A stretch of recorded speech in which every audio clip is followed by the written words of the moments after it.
এই দুপুর বেলা আম ভর্তা এত মজা। কারা কারা এখন পর্যন্ত মানে কয়বার দুপুর বেলা আম ভর্তা এরকম বানায় খাইছো কমেন্টসে জানাবা।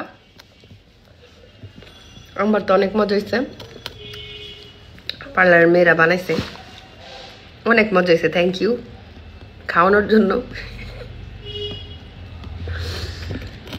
আর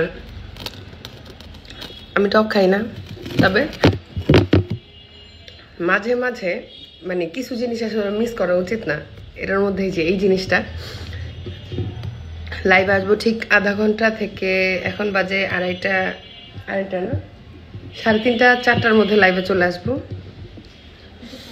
কে কে আম ভর্তা মানে খাইতে চাও তোমরা চলে আসতে পারো আমাদের পার্লারে চলে আসতে পারো। বা আজকে তাইবাস কালেকশনে আম ভর্তা গেছে না, শোরুমে আম ভর্তা গেছে।